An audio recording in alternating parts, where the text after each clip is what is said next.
Hi hello അസ്സാം വലൈക്കും. Welcome to Safees kitchen. നമുക്കിന്നൊരു അടിപൊളി നാടൻ പച്ചടിയുടെ റെസിപ്പി കണ്ടാലോ. പച്ചടി ഇഷ്ടമില്ലാത്തതായിട്ട് ആരും ഉണ്ടാവില്ല. അപ്പം പിന്നെ നമുക്ക് ഒരു അടിപൊളി നല്ല നാടൻ സ്റ്റൈൽ പച്ചടി കാണാം.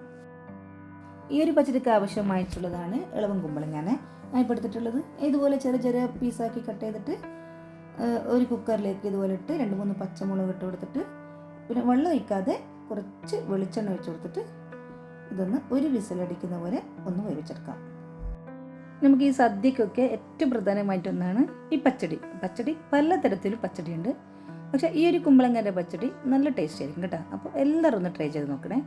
അപ്പോൾ നമുക്ക് ഈ കുമ്പളങ്ങ ഇതുപോലെ ആവശ്യത്തിന് ഉപ്പ് ഇട്ടിട്ട് നമുക്കൊന്ന് ഇതൊന്ന് വേവിച്ചെടുക്കാം. പച്ചടിയൊക്കെ നമുക്ക് തലേന്ന് രാത്രി തന്നെ ഉണ്ടാക്കി വെച്ച് കഴിഞ്ഞാൽ പിറ്റേന്ന് അതിന് സദ്യക്കെല്ലാം എടുക്കുമ്പോൾ നല്ല ടേസ്റ്റ് ആയിരിക്കും കേട്ടോ. ഇനിയിപ്പോൾ ഈ ഒരു പച്ചടിക്ക് കുറച്ച് തേങ്ങയുടെ ആവശ്യമുണ്ടായിട്ടുണ്ട്. ഇനിയിപ്പോൾ ഞാൻ ഒരു തേങ്ങയാണ് ഇപ്പോൾ എടുത്തിട്ടുള്ളത്. അപ്പോൾ എൻ്റെ കുമ്പളങ്ങൻ്റെ അളവിനനുസരിച്ചാണ് ഞാൻ എടുക്കുന്നത്. ഇനിയിപ്പോൾ ആ ഒരു തേങ്ങയിൽ ഒരു 2 പച്ചമുളകും പിന്നെ 1 ടീസ്പൂണായിട്ട് കടുകും പിന്നെ അതുപോലെ ചെറിയ ജീരകവും അതൊക്കെ ഇട്ടിട്ട് ഒന്ന് നന്നായിട്ടൊന്ന് പിന്നെ കുറച്ച് തൈരും അതിൻ്റെ കൂടെ തന്നെ ഇതിലും അങ്ങനെ വെള്ളം ഒഴിക്കാനേ പാടില്ല.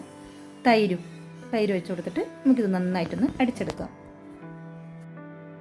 ഇനിയിപ്പോൾ നിങ്ങൾ എൻ്റെ വീഡിയോ ആദ്യമായിട്ട് കാണുന്നവരാണെങ്കിൽ ഒന്ന് സബ്സ്ക്രൈബ് ചെയ്യണേ. സബ്സ്ക്രൈബ് ചെയ്യുക മാത്രമല്ല ആ തൊട്ടടുത്തുള്ള ബെല്ലൈക്കൻ്റെ ഓപ്ഷൻ ഒന്ന് പ്രസ് ചെയ്യണേ. എങ്കിൽ മാത്രമേ ഞാനിടുന്ന എല്ലാ വീഡിയോസും നിങ്ങൾക്ക് നിങ്ങളുടെ ഫോണിൽ നോട്ടിഫിക്കേഷൻ ആയിട്ട് വരും. ഞാൻ സഫീസ് കിച്ചൻ ചാനലിൽ വ്ളോഗ്സ് ആയിട്ടും റെസിപ്പി ആയിട്ടും ഇതുപോലെ നാടൻ ഫുഡായിട്ടും ഒക്കെ ഞാൻ അപ്ലോഡ് ചെയ്യുന്നുണ്ട്. ഇനിയിപ്പോൾ നേരത്തെ വേവിച്ച് വെച്ച ആ ഒരു കുമ്പളങ്ങൻ്റെ കഷ്ണങ്ങളൊക്കെ നന്നായി വന്നിട്ടുണ്ട്. എന്നിട്ട് ഇതേപോലെ ഒന്ന് സ്പൂൺ കൊണ്ട് കുത്തി ഒടിച്ചു കൊടുത്തിട്ട് നിങ്ങൾക്ക് ആവശ്യത്തിനുള്ള പുളിക്കനുസരിച്ചുള്ള തൈര് ഒഴിച്ചു കൊടുത്തേ. ഇതിന് പ്രത്യേകമായിട്ട് വേണ്ടതെന്ന് വെച്ചാൽ വെളിച്ചെണ്ണയാണ്.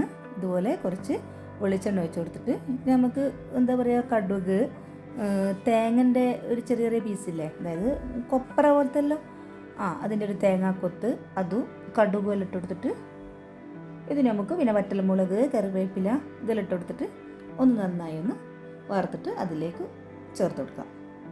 നല്ല അടിപൊളി പച്ചടി തയ്യാറായിട്ടുണ്ട്. അപ്പോൾ നിങ്ങൾക്ക് ഇഷ്ടമായെങ്കിൽ ഒന്ന് ലൈക്ക് ചെയ്യണം, ഷെയർ ചെയ്യണം, കമൻറ്റ് ചെയ്യണം, സബ്സ്ക്രൈബ് ചെയ്ത് സപ്പോർട്ട് ചെയ്യുമല്ലോ. ബൈ.